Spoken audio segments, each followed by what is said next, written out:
Quantos acharam em Mateus capítulo 7, verso 24? Digam amém. Se você quiser ficar de pé, respeita a palavra de Deus, fique à vontade para nós fazermos a leitura. Vou ler na revista corrigida, mas não se preocupe, porque eu acredito que a versão que está ali é parecida com a minha, que diz assim: todo aquele, pois, que ouve estas minhas palavras e as pratica, será comparado ao homem prudente que edificou a sua casa sobre a rocha.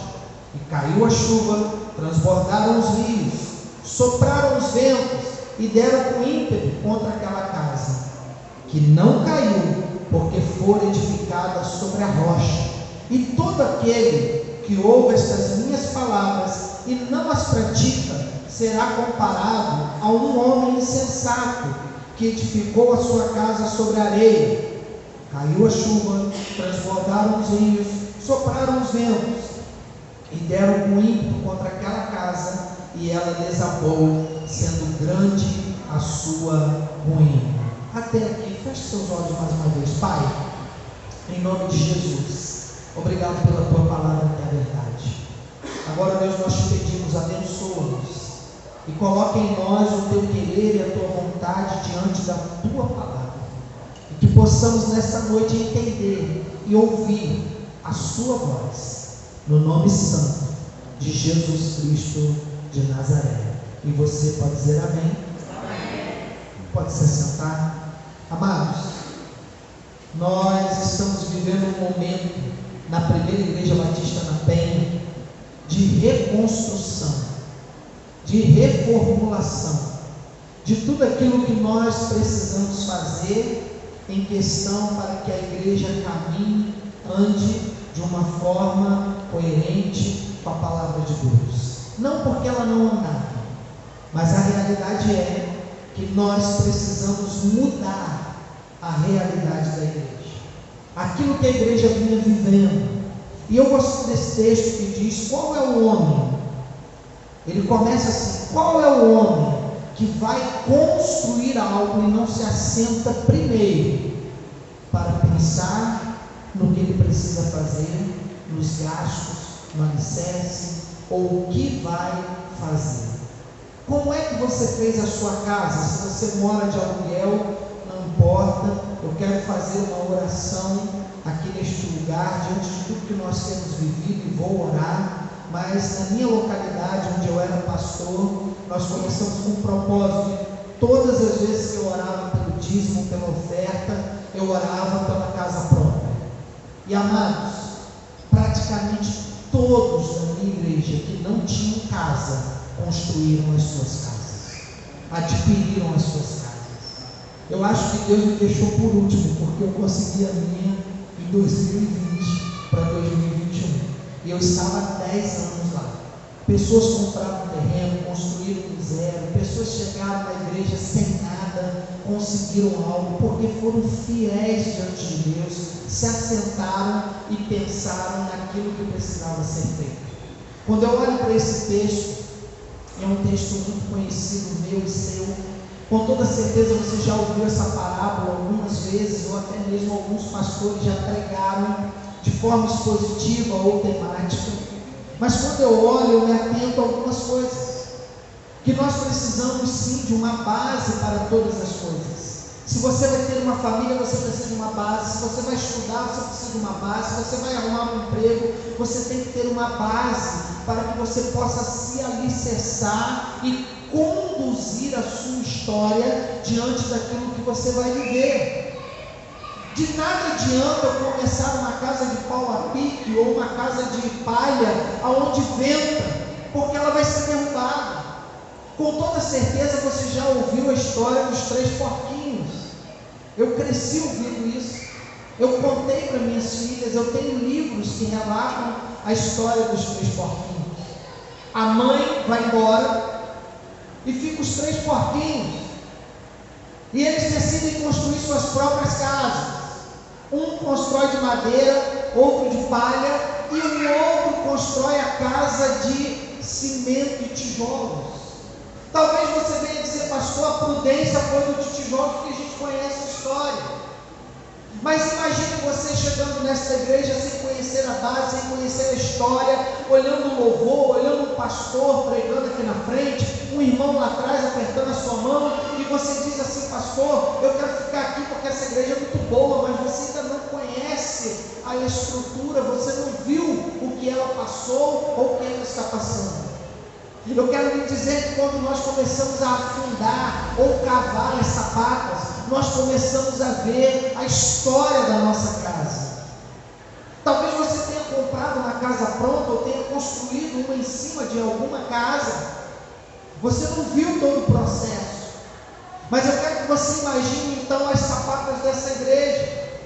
Alguns irmãos aqui com toda certeza acompanharam a obra. E talvez diga assim: pastor, a sapata tem tantos metros, ela tem tantos metros de largura, porque ela precisa montar um prédio, uma laje em cima dela. E nós precisamos ter uma base, assim como também precisamos edificar a nossa vida sobre a rocha, que é Cristo Jesus. Então, pastor, o que seria a base nos nossos dias? Em primeiro lugar, Cristo. Amém ou não amém? Há um texto que diz o seguinte: quando Pedro chega para Jesus e fala: tu és o Cristo, lá no Evangelho, o Filho do Deus vivo. E Jesus fala: bem disseste, não foi carne nem sangue que te disse isso, mas o Espírito. E logo depois ele vira para Pedro e fala: Pedro, sobre esta pedra eu vou edificar a minha igreja. E durante muitos anos a igreja católica pregou que Jesus estava dizendo isso para Pedro. Mas se você fizer uma exegese desse texto, você vai ver que Jesus diz o seguinte: Pedro, você é pedra tirada da rocha, e sobre essa pedra eu vou edificar a igreja. Quem é a pedra? A rocha, que é Jesus, e não Pedro. Mas se atribui muito a ele, se esquece de Jesus. Mas quando nós falamos da base da nossa vida, da nossa história, do nosso casamento, da nossa igreja, nós precisamos fundamentar isso em Cristo. Se Ele não for o centro, de nada adianta. Se Ele não estiver no centro da sua vida, da sua família, da sua casa, de nada adianta. Pastor, quem conduz a minha casa sou eu. Então, quando você se apertar, quando você errar, quando você cair, não pergunte a Deus o porquê que isso aconteceu. Porque quando nós temos Cristo na nossa vida, na nossa casa, nós podemos dizer: Jesus, por que isso está acontecendo comigo? Por que eu estou passando por essa prova? Ah, pastor, então porque eu não coloco Cristo em todas as coisas, eu não posso fazer isso? Pode, você vai fazer, mas a sua resposta vai ser diferente daquele que colocou Cristo para administrar a vida. E por que eu digo isso? Porque nós precisamos sempre ser fortes. Mas fortes como, pastor? Meu pai dizia o seguinte para mim, talvez alguns homens aqui cresceram desta forma, e meu avô também. Meu avô me batia com vara de goiaba, irmãos, para você ter ideia. Eu não sei se você já apanhou de vara de goiaba, mas quando Spielberg estava para fazer um filme, e quando inventaram o sabre de luz, eles se baseavam na vara de goiaba. Por quê, pastor? Porque ela faz assim, ó. E quando você vê, com as pernas está cheias de vergão. Eu não sei como é que vocês falam aqui, mas lá na minha terra é vergão, né? Fica aqueles vergões na perna. E é muito rápido a varinha de goiaba, você nem vê. E meu avô vinha e batia e dizia: homem não chora. Se você pegou essa época, né, que o homem não chora, nós temos que ser fortes, pastor. Mas a nossa força precisa estar sendo baseada em alguma coisa. Amém ou não amém? Precisamos ser fortes em Cristo Jesus. Porque a Bíblia diz que quando nós somos fortes, é aí que nós estamos fracos. Mas quando estamos fracos, é aí que nós estamos fortes. Porque quando nós estamos fracos, nós buscamos Jesus. Quando nós caímos, nós buscamos Jesus. Porque tem tanta gente na igreja, não que seja seu caso, com problema e com dificuldade. É porque quando nós temos problema e dificuldade, nós procuramos a nossa base, a nossa estrutura, que é a rocha, que é Jesus. Então eu preciso ser forte. Mas deixa eu lhe ensinar algo nesta noite, anote no seu coração. Você não pode ser forte como as ondas que destroem tudo. Lembra lembra do tsunami? Que acabou com todo o continente, destruiu todas as casas, pessoas foram mortas, mais de 1 milhão de pessoas morreram naquele incidente. Algo terrível, irmãos. Mas veja que interessante, quando nós somos fortes como as ondas, nós destruímos. Ah, pastor, eu sou forte na minha casa. Eu destrói o coração da esposa, destrói o coração do marido, destrói o coração do filho, porque eu sou forte. Quem dá a última palavra sou eu, quem grita aqui sou eu, quem reclama, quem bate na mesa sou eu. Deixa eu lhe dizer uma coisa: o dia que Cristo estiver no centro da sua vontade, porque você nem vontade tem, mas me permita dizer isso, quando Cristo for no centro da sua vontade, aí sim você vai deixar que todas as decisões sejam tomadas por Ele. Nós não devemos ser fortes como a onda que destrói tudo, mas precisamos sim ser fortes como a rocha que tudo suporta. Você já deve ter ido à praia e lá onde existem aquelas rochas na beira do mar, a onda bate dia e noite e a rocha não sai dela. Ela permanece, ela prevalece. Você já reparou o quanto Deus tem levado a nossa igreja a uma palavra? Permanece. Permanecer. A este verbo de perseverança. Como Deus tem falado aqui, todas as vezes que nós pregamos, algo nos leva a permanecer. Então olha para a pessoa do seu lado e diga assim: permaneça. Como é difícil permanecer. Eu já vi pessoas ficarem paradas, mas permanecer é difícil. A pessoa para de fazer tudo, para de trabalhar, fica nostálgica, né? Mas permanecer é diferente. O que eu quero dizer com isso? Não seja forte como as ondas que tudo destrói, mas seja forte como a rocha que tudo suporta. E aonde nós vamos chegar, pastor? Entenda uma coisa: algumas pessoas, me permitam dizer nesta noite, enfrentaram problemas e crises como rocha. Quer ver o primeiro deles? Adão e Eva. Você conhece a história lá em Gênesis capítulo 3, quando o homem peca, Deus vem e faz roupa para ele, tira do paraíso e leva embora. E Adão e Eva têm 2 filhos citados na Bíblia, Caim e Abel. E a primeira coisa que surge ali é o pecado da inveja, porque já tinha o pecado da desobediência, já tinha o pecado do orgulho. O diabo já tinha se enchido de orgulho e caiu do céu. O homem já tinha desobedecido e comido do fruto. E agora vem Caim e Abel, e Caim tem inveja do seu irmão e o mata. Surge o pecado do assassinato, da morte. A primeira crise que eu vejo aqui é que Deus estabelece uma família, uma vida, pessoas sobre a terra, e o que eles fazem? Erram.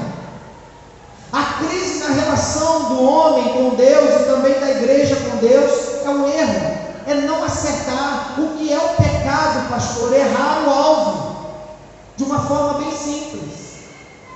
E quando nós vemos isso, nós vamos seguir na seguinte ilustração aqui. O que eu erro é pegar uma flecha, olhar para o alvo e atirar para fora dele. E a segunda crise?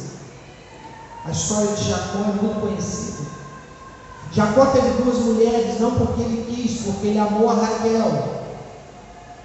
Você deve conhecer essa história. Ele amou a Raquel e não Lia, né?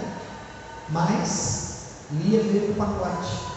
7 anos para casar com Lia, 7 anos para casar com Raquel, 14 anos. Jacó teve inúmeros filhos. E ali os filhos tiveram inveja de José. José era um sonhador, e você conhece essa história. José habitava no meio dos seus irmãos e sonhava o que Deus queria e anunciava. Quantas das vezes nós recebemos uma revelação de Deus dentro daquilo que Deus nos dá como alicerce, como base, e não sabemos colocar em meio à crise, em meio à dificuldade, e isso nos nos afronta e nos confronta. Pessoas vão olhar para você e dizer assim: olha, eu quero o que ele tem, e às vezes nós não temos nada. Já reparou isso? Eu fui pastor de casais um bom tempo na PIB do IPS. E todas as vezes que eu pregava para casais, eu dizia assim: cuidado, porque com toda certeza tem alguém que quer o que você tem. A pessoa chegava: meu marido é isso, meu marido é aquilo, minha esposa é isso, minha esposa é aquilo. Eu falava: cuidado, que tem alguém que quer o que você tem. Pode ter todos os defeitos do mundo, mas a pessoa quer o que você tem. Então abra o seu olho. Você que é casado, você que é casada, aquilo que Deus te deu pode ser imperfeito, né? Por causa da questão da nossa imperfeição, mas é o melhor de Deus para a sua vida. E talvez você vai até dizer: pastor, que isso? O senhor não conhece meu marido, não conhece minha esposa? Deixa eu lhe dizer uma coisa: quero conhecê-los aqui na igreja em nome de Jesus. Mas é o melhor de Deus para você. Às vezes as pessoas chegam para mim e falam: pastor, esse marido é assim, essa mulher é assim, e como era antes? Era desse jeito também. Então por que você casou? É a pergunta que eu faço. Por que você casou? Então agora você aguenta, mas aguenta aos pés do Senhor. Amém ou não amém? Porque eu creio que essa pessoa virá para a igreja. Eu creio que Deus vai entrar na sua casa em meio à crise, em meio à dificuldade, e vai resgatar essa vida. Irmãos, deixa eu acelerar um pouquinho, só para que nós venhamos entender. Eu quero falar de Ana. Eu já falei isso aqui. Lá em Samuel vai dizer o seguinte, né? 1 Samuel vai falar que existe um homem que se chamava Eucana. E todos os anos ele ia a Jerusalém ofertar, dar o seu sacrifício. E ele tinha duas esposas. Uma se chamava Penina, que lhe deu filhos. E tinha Ana, que não tinha filho nenhum. E ele chegava e dava oferta para Penina, mas ele dava oferta dobrada a Ana, porque ele muito a amava e via que ela sofria. A crise estava instaurada ali naquele momento por uma humilhação, por algo que ela não tinha, por uma falta de vida melhor. Porque naquela época, irmãos, não é como a nossa, que hoje as pessoas querem ter um filho só e muito mal. Naquela época, quanto mais criança dentro de casa, melhor era. Quanto mais filhos, melhor era. Só para você ter ideia, eu tive uma ovelha que ela teve quase 30 filhos. Consegue imaginar isso? Eu não vou falar a conta exata, porque eu não me lembro, porque muitos morreram, né? Ela perdeu 3 só em acidente de carro, depois que eu era pastor dela. Mas ela teve alguns que morreram pelo meio do caminho, antes desses 3. E ela falava: pastor, minha casa era cheia, muita dificuldade, e nós nos convertemos, mas naquela época tinha que ter filho. Não era como a nossa época, mas para Ana era uma humilhação. Se você ainda não tem a base, a estrutura, se você ainda não viu o que Deus tem preparado para você, talvez você esteja vivendo a humilhação, a dificuldade. As pessoas estejam apontando o dedo para você, assim como Penina apontava para ela. Mas entenda uma coisa: o que Deus tem para você é maior do que qualquer pessoa possa fazer ou apontar na sua vida, porque o que Deus tem é bom, é perfeito e é agradável. Quando eu penso nisso, irmãos, pastor, você está passando por isso? Estou, mas a vontade de Deus é boa, perfeita e agradável. Pastor, o senhor está enfrentando isso? Estou, mas a vontade de Deus é boa, perfeita e agradável. Saiba que o que Ele preparou, nem olhos viram, nem ouvidos ouviram, porque o que Deus tem para você é o melhor desta terra. Ah, pastor, mas eu não estou vivendo. Deixa eu te dizer uma coisa: o que Jesus nos ensina nessa parábola é que que nós precisamos estar alicerçados a ponto de sermos inabaláveis. Volto na construção da casa. O alicerce é aquilo que segura todo o prédio, mas é aquilo que ninguém vê. Quer ver que interessante? Por que político não quer fazer obra de esgoto? Você já parou para perguntar isso? Porque obra de esgoto ninguém vê. Quando nós compramos o nosso terreno lá em Morro, tinha um esgoto dentro do terreno. E eu pedi à população para tirar o esgoto dentro do terreno, porque nós compramos o terreno é nosso, é da igreja. E de vez em quando o Adão volta, a Eva volta. Não sei se contigo é assim. Às vezes eu vejo minha filha, eu já tenho que dar logo um corte, né? Passa aquele funk bravo na rua, teu pezinho já. Você já começa. Aí, opa, volta Adão, volta! Tá amarrado, já morreu. Já sou nova criatura, né? A gente tem que fazer isso. O Adão veio, irmãos. Um belo dia falaram comigo que não ia arrancar o esgoto, e o Adão veio. Contratei 1 hora de máquina e mandei quebrar o esgoto todo que estava no terreno. Aí imagina, esse pastor safado, sem vergonha, quebrou nosso esgoto. Isso não se faz, que nome de Deus é esse? Aí eu falei, meu Deus, o que eu fiz? Aí cheguei para a população e falei, vamos fazer o seguinte, vamos pedir um político para fazer o esgoto aqui. Irmãos, fui na prefeitura, fui em todo lugar, os vereadores, ninguém fez o esgoto. O que a igreja fez? Compramos canos, chamei os pedreiros da igreja, vamos fazer um esgoto desse povo. Depois o político chegou e morreu, pastor, eu vim aqui para ver o esgoto que tem que fazer. Eu falei, agora que a gente já fez? Ele, não, eu queria falar para o senhor que a gente não faz esgoto porque ninguém vê. A gente prefere fazer pavimentação, colocar fio, lâmpada em poste, porque todo mundo vê, mas esgoto está debaixo da terra, ninguém vê. O alicerce, irmãos, ninguém vai ver, mas Deus vê você. O que Ele faz, Ele sabe e Ele vê. Eu posso não saber da sua história, mas Deus sabe quem é você. Você não precisa dizer para as pessoas o que Deus tem feito na sua vida. As pessoas vão ver, porque o alicerce já foi feito. A Bíblia diz lá em João capítulo 3, no verso 16, porque Deus amou o mundo de tal maneira que deu seu Filho unigênito, para que todo aquele que nele crê não pereça, mas tenha vida eterna. O alicerce já foi colocado. O alicerce é o amor de Deus por mim e por você e por toda a história humana. Amém ou não amém? É isso que é o alicerce. Mas o que simboliza a rocha, pastor? Se eu tenho um alicerce, eu preciso de uma rocha. Firmeza e estabilidade. Como está a sua vida? Firme. Eu não sei quem já reparou uma frase que eu tenho quando eu aperto a sua mão, né?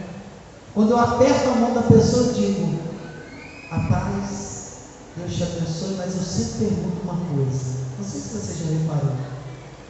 Eu digo, está firme? Firme? Eu sempre pergunto se você está firme. Mas talvez eu te pergunte se você está firme como a muralha de Jericó. E muita gente já disse amém com isso. Mas não se esqueça que a muralha de Jericó caiu. Amém ou não amém? Você sabe dessa história, não sabe? Tocou a trombeta e a muralha veio ao chão. Aí eu pergunto, firme como na muralha de Jericó? Glória a Deus, aleluia, pastor, estou firme. A muralha caiu, irmão. Firmeza e estabilidade. O projeto de Deus para as nossas vidas é que nós tenhamos uma qualidade de vida, mas firmada na rocha. Isto é, que nós tenhamos resistência, firmeza, estabilidade, durabilidade, irmãos. A nossa fé precisa ser durável. Nós não podemos nos abater com qualquer coisa. Veio o problema, veio a crise, como Adão e Eva, como Abraão, como Caim e Abel, como Ana. Ah, pastor, eu estou tão abatido que o senhor não sabe. Está na hora de termos durabilidade. estabilidade. Está na hora de nós permanecermos. E o que representa a areia, pastor, neste texto? Eu tenho a casa na rocha, mas eu tenho a casa na areia. A casa na areia simboliza a falta de Deus, a falta do perdão. Eu estava orando a respeito da nossa igreja e falando com Deus de madrugada assim: Senhor, nos ajuda. Nos ajuda. E numa madrugada dessas, Deus só falou uma coisa comigo, uma palavra: perdão. Eu falei: mas o que, Senhor? Tem que perdoar quem? O que eu fiz? Ou o que fizeram comigo? E Deus falou: você não está orando pela igreja? Perdão. Perdão. A sua vida fica instável, sem estabilidade quando você está sobre a areia. Já foi na praia? E quando a onda vem, você está na areia, o que acontece? Seus pés afundam, e se você bobear, você cai. Eu mesmo caio, por causa dos meus pés sem firmeza. Como que isso acontece? Porque eu não tenho uma firmeza. Eu estou com a falta de Deus, mas eu estou com a falta de perdão. Eu estou com ausência de comunhão, ausência de oração, ausência de comunicação e diálogo. Intolerante. Irmãos, eu já fui na casa de famílias. E eu cheguei lá para fazer a visita e falei: tudo bem? E um sentado no sofá, o outro na cozinha: pastor, vou fazer um café para o senhor. Eu falei: o que está acontecendo? Nós estamos uma semana sem se falar. Eu falei: o quê? Como é que você consegue? Quando a minha esposa está com raiva de mim, é que ela fala. Só estou falando isso para ela sair, tá? Não importa para ela. Está gravando bem? Ai, Jesus.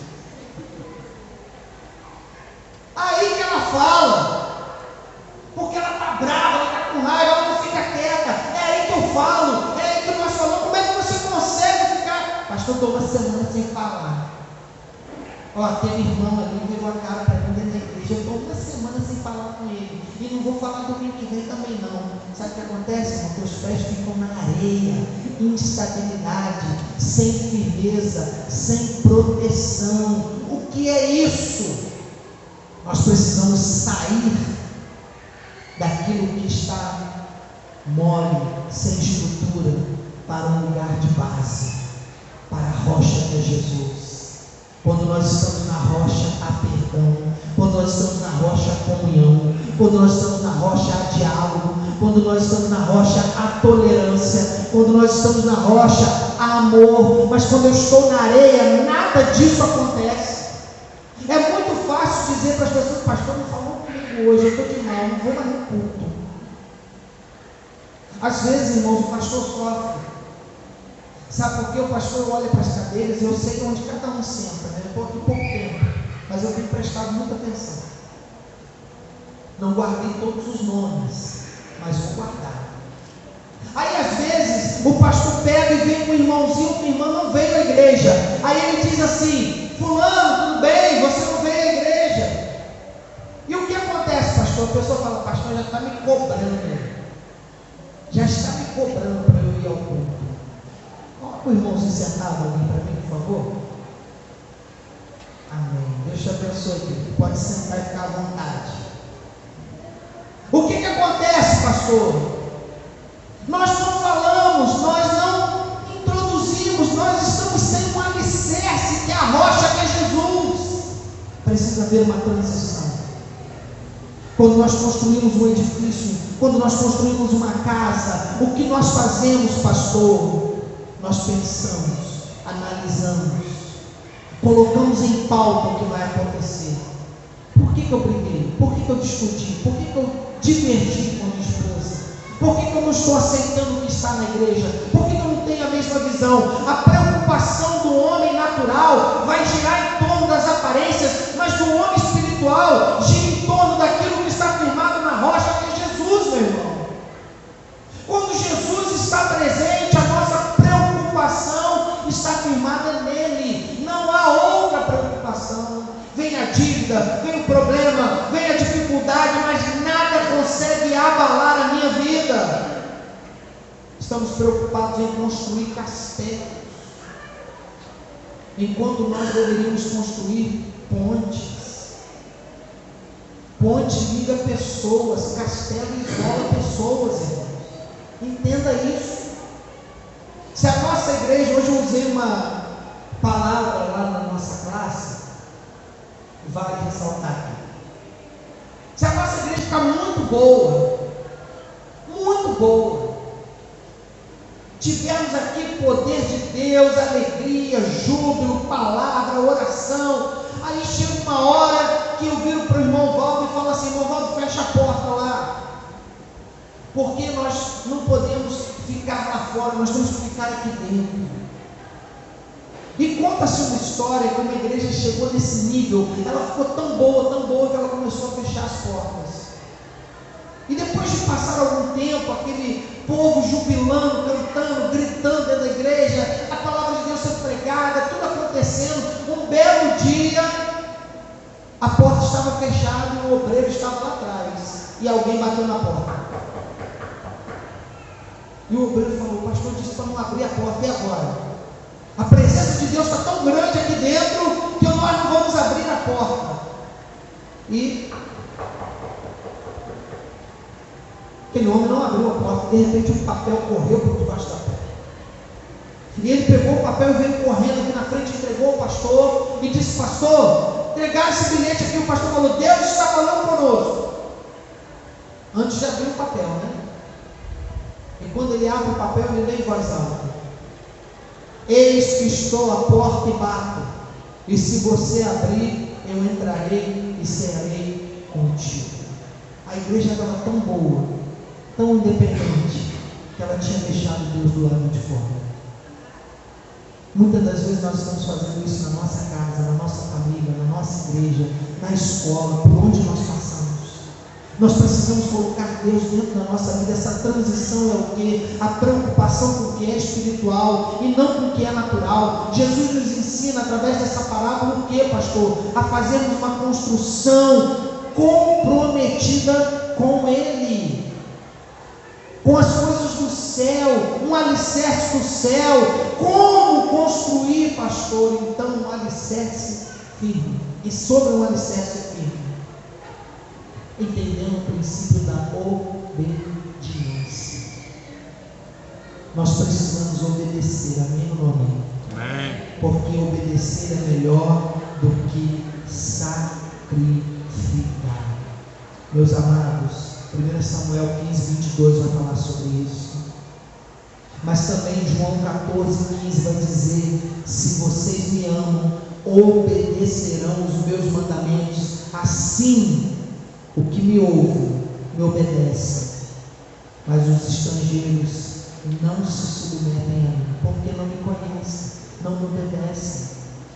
Jesus começa essa parábola dizendo o seguinte: por que me chamas de Senhor, Senhor, e não fazes o que eu digo? Uma pergunta que nos cabe aqui: de que adianta eu chamar de Senhor e não fazer o que Deus quer que eu faça? De que adianta eu vir à igreja no domingo? Uma palavra forte, né?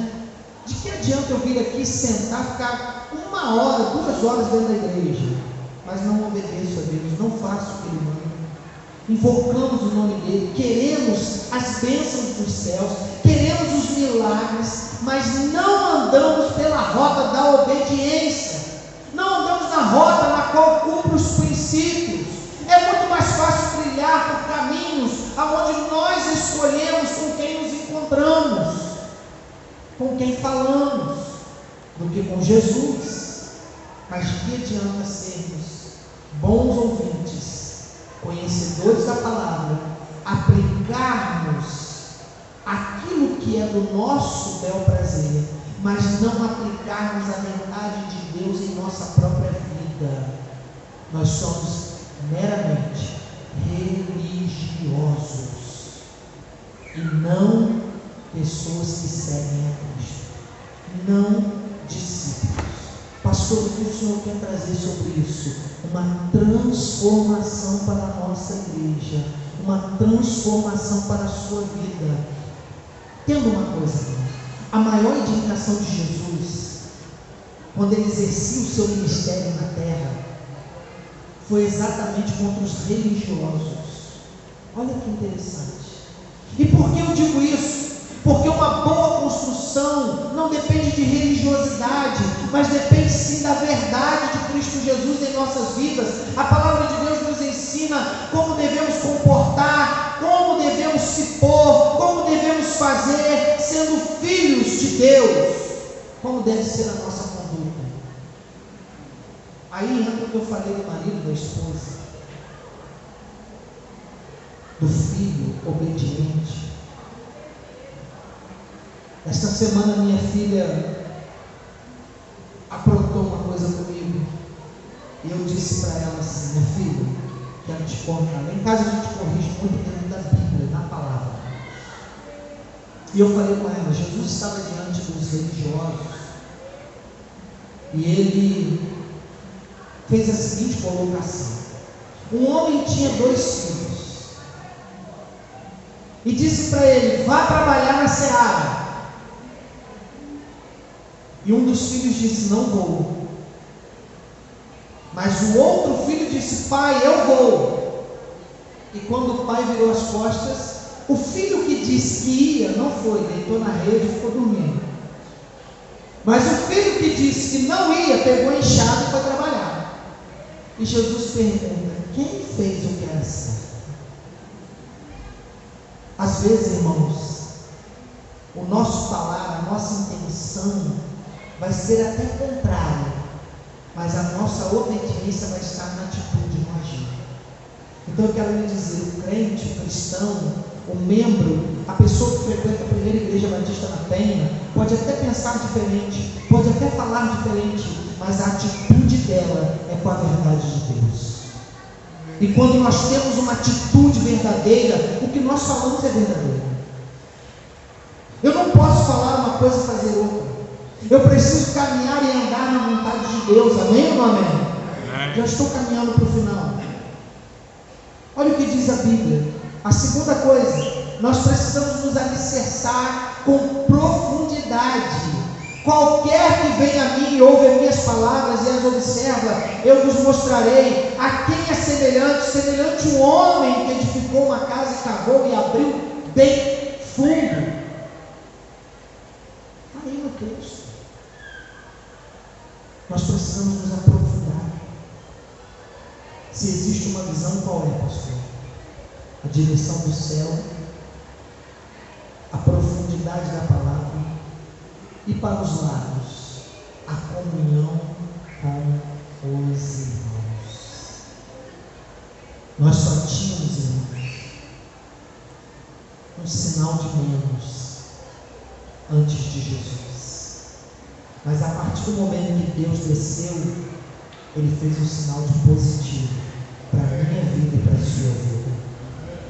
Quando Ele estabeleceu a cruz, Ele estava dizendo: para você agora é positivo. E não estou aqui pregando positividade.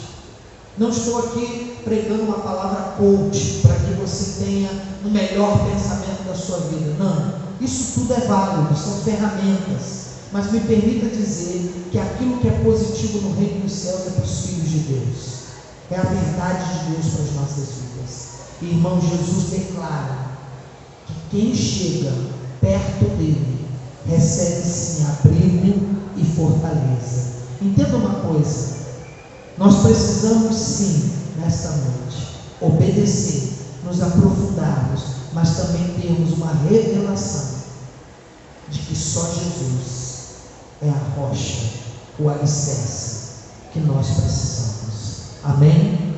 A palavra de Deus diz assim em Atos 4, verso 11: Ele é a pedra que foi rejeitada por vós e os edificadores, a qual foi posta por cabeça da esquina. 1 Pedro 2,7 vai dizer: e assim para vós os que credes é preciosa, mas para os rebeldes a pedra que os edificadores reprovaram, essa foi a principal de esquina. Jesus é a rocha. Jesus é a rocha. Eu gostaria que você fechasse os seus olhos neste momento. E que diante de tudo aquilo que nós ouvimos aqui nesta noite, sobre realizarmos a nossa vida sobre um alicerce, todos nós estamos sujeitos a tempestades e tribulações, mas Jesus declara que no mundo nós passaríamos aflições sim, mas Ele diz: tem de bom ânimo, porque eu venci o mundo. Nesta noite, diante do que foi pregado, o que você está enfrentando? O que você está passando? O alicerce que é Jesus está neste lugar. Ele conhece a sua vida, Ele conhece a sua história, Ele conhece o que você enfrenta, o que você passa, seja em casa, seja na rua, seja no trabalho, seja na escola. O que você está enfrentando? Eu quero lhe dizer que aqueles dois homens, um construiu sobre a rocha, o outro construiu sobre a areia. Como você começou sua vida no Evangelho? Como você começou sua vida na igreja? Sobre a rocha ou sobre a areia? Como você está hoje? Sobre a rocha ou sobre a areia? O que Deus quer trazer para mim e para você é uma estabilidade. Mas para isso, eu preciso me lançar, me entregar. Eu preciso me colocar diante dele mais uma vez, dizendo: Senhor, estou aqui. A minha casa será baseada sobre a rocha. A minha família será baseada sobre a rocha. O meu emprego, o meu estudo será baseado sobre a rocha. Eu quero fazer uma breve oração. E você que chegou aqui nesta noite, você que adentrou neste lugar, dizendo: pastor, eu vim decidido a mudar de vida. Porque todos os dias, irmãos, eu quero mudar de vida. Todos os dias eu quero experimentar algo novo de Deus. Sabe por que nós temos tantos programadores de neurolinguística, tantas pessoas que estão levantando a motivação, o emocional? É porque pessoas precisam mudar de vida. Mas nesta noite eu tenho certeza que a melhor mudança é com Cristo Jesus. Como você chegou aqui nesta noite? Como você está nesta noite? E se você diz para mim: pastor, eu quero receber esta oração, eu quero que o Senhor ore por mim. Sabe, eu acredito que todos nós aqui somos cristãos. Já levantamos a mão para Jesus um dia. Mas se você ainda não fez isso, esta é a sua oportunidade de dizer: eu quero esse Jesus que firma a minha vida sobre a rocha. Eu quero esse Jesus que pega a minha família, que está balançando de um lado para o outro e firma sobre a rocha. Hoje é a sua oportunidade. Eu quero fazer uma breve oração. E se você deseja nesta noite, aí onde você está, se coloque de pé, que eu quero orar por você. Eu quero orar pela sua vida, eu quero orar pela sua família, eu quero orar pela sua história. Deus abençoe. Deus te abençoe. Vai ficando de pé, pastor. Eu quero a estabilidade, não instabilidade. Eu quero sim no meu emprego, na minha vida, na minha família. Eu quero na igreja. Eu quero voltar ao primeiro amor, porque quando nós estamos sobre o alicerce, nós dizemos: Senhor, eu estou sobre a rocha. Aonde você está? Fique de pé. Lembra do que nós falamos aqui? Quando nós nos colocamos de pé, nós estamos dizendo: Senhor, eu quero E Deus diz para você: eu quero também. Eu quero nessa noite. Aonde você está? Há mais alguém que diga para mim: pastor, eu quero esta oração. Eu quero estar sobre a rocha. Eu quero estar com a minha vida firmada em Cristo Jesus. Eu quero estar com a minha família firmada em Cristo Jesus. Onde estão os seus nesta noite? Aonde estão aqueles que você ama? Estão sobre a rocha ou sobre a areia? Eu me lembro de André, de Filipe, buscando as pessoas a ponto de acharem Natanael e dizerem: achamos o Cristo, o Messias. Onde essas pessoas estão? Se você me permite, eu já estou aqui na frente. Mas se você me permite, vem aqui na frente orar comigo. Você que ficou de pé, vem cá. Nós vamos orar juntos. Sai do seu lugar. Coloca essa pessoa, coloca essa vida, coloca aqui diante do Senhor no altar. Coloca a sua vida, a sua história.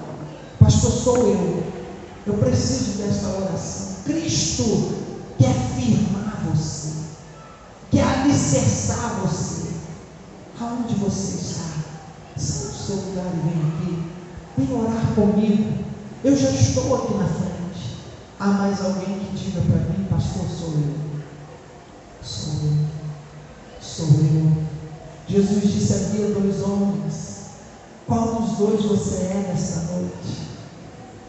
Eu decidi ser aquele que constrói a sua casa sobre a rocha. Eu decidi colocar a minha família sobre a rocha.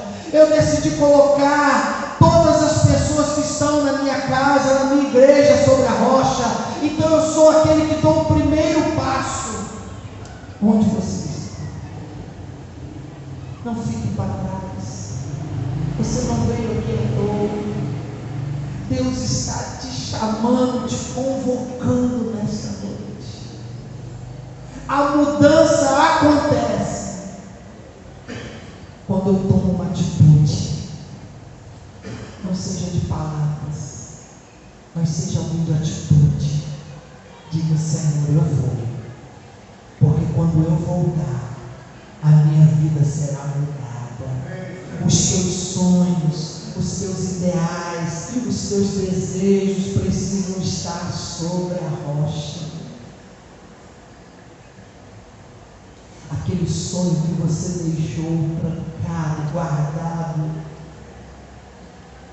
que você se absteve por tanto tempo, Deus está dizendo hoje para mim e para você: eu sou aquele que ressuscita os sonhos.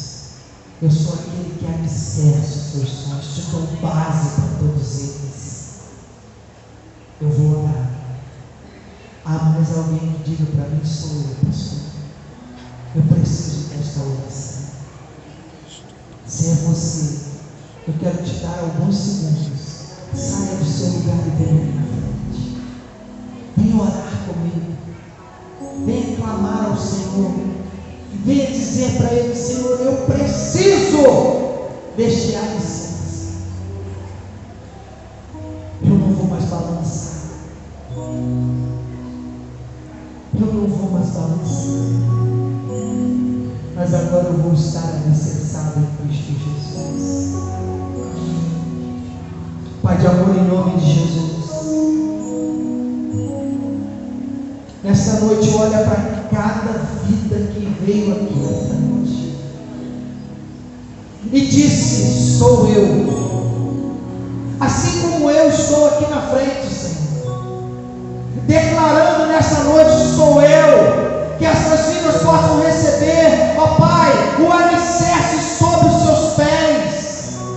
Que o vento possa soprar, mas que o teu amor e a tua bondade possam ser estabelecidas diante do querer de cada um deles. Ó Pai, nós sabemos e entendemos o quanto o Senhor é bom e as suas misericórdias duram para sempre. Ó Espírito Santo de Deus, responde a cada coração em particular, aqueles que sofreram em meio à crise, em meio à dificuldade, em meio às as humilhações, assim como Ana, ó Deus, e tantos outros que passaram, ó Deus, pelo vale,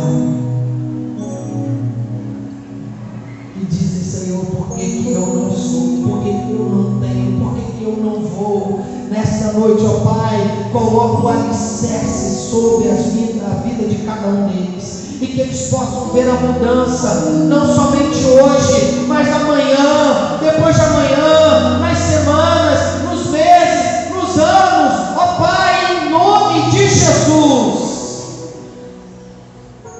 Nós profetizamos sobre cada um aqui e colocamos a tua graça, a tua misericórdia sobre eles.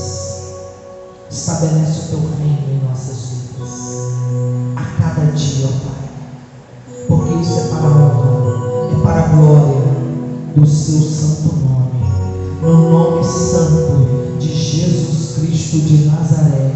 E se você crê nisso, você pode dizer amém? Amém. Você pode dar glória a Deus nessa noite? Glória a Deus. Você pode aplaudir ao Senhor bem forte. Ele é digno de honra, Ele é digno de glória, Ele é digno de todo louvor. Ele estabeleceu o alicerce sobre a vida de cada um de vocês. É Ele quem traz a mudança, é Ele quem traz a transformação, é Ele quem traz a vitória. Assim como Ele fez na vida daquele homem, um alicerce sólido e poderoso. Eu vou pedir toda a igreja para se colocar de pé.